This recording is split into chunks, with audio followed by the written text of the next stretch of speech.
Hi everyone, welcome back to the Watchout tutorial series. This is part 3, Displays. A watchout display is a representation of a display device. This could be a TV, monitor, projector, LED wall, or any other type of display. So within watchout, there are 3 types of displays: 2D displays, 3D mapping projectors, and virtual displays. A 2D display is typically used to represent a flat surface. So this could be a scenic wall or a 16 by 9 projection screen. A 3D mapping projector is used for three-dimensional mapping of a model. Virtual displays are most commonly used with displays that are odd resolutions and or for texture mapping of a 3D model. In this tutorial, we're going to cover 2 out of the 3, 2D displays and virtual displays. So here we are in Watchout. And you can see I've already set up some stuff for this tutorial. But if you've never added a display before in Watchout, you can do so under the Stage drop down. And you will see Add 2D Display, 3D Mapping Projector, and Virtual Display right here. And Watchout has created some predefined common resolutions. So if we click on 1920 1080, you'll see this red box appear. And that is a new 2D display. You can drag it around by clicking and dragging. If you hold shift, that'll constrain your dragging. You can right click on a display, copy and paste. And just remember that it will paste directly on top. So you want to move it away, and then you also want to rename that display. Hitting delete will delete it. Let's just double click inside here, and this settings dialog box will appear, and this is where you can name your display, maybe front projector. The computer section, this is the name of the display computer and or the IP address that this display is connected to. An enabled button, test connection, that will test the connection between this Watchout production and Watchout display computers to make sure you're talking to the correct one and have the correct IP address. You can change the color of the outline just by clicking change and selecting your desired color. A few other settings here, just display resolution, stage position, which is referencing the upper left corner of the display. You can rotate the display. If you had something in portrait mode, you could do it right there.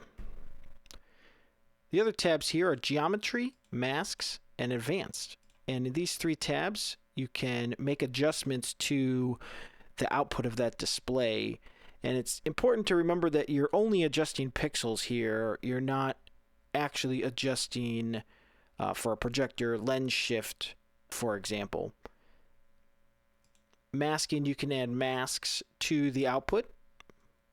So maybe you want a soft edge on the top, or you want to mask off of a box. You can do that here, these predefined settings. And then advanced, there are some more advanced features of how those masks interact, and some color corresponding to white. So maybe what white balancing your screens. Okay, I'm going to delete this.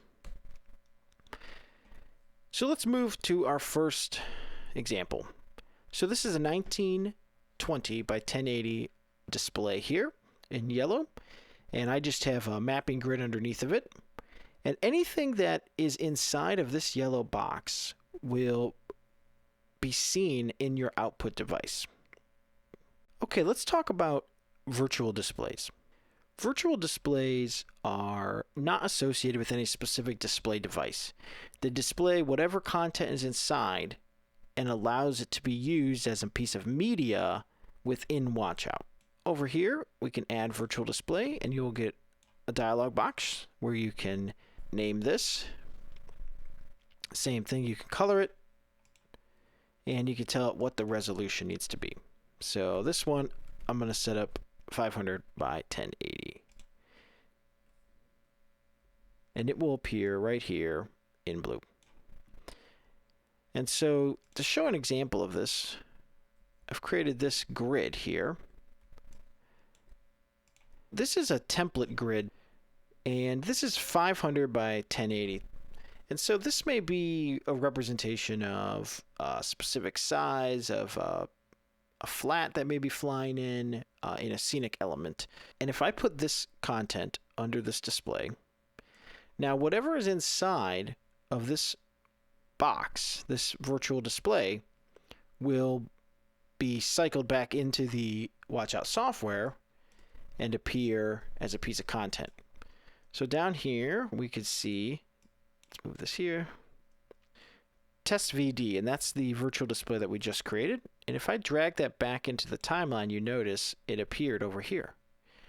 And so this allows me to work in, let's say, just a template of 500 by 1080 in my editing software, and I don't have to worry about positioning on the raster, and maybe that's different than what's in the theater or in the venue, and it allows me to easily reposition this piece of content.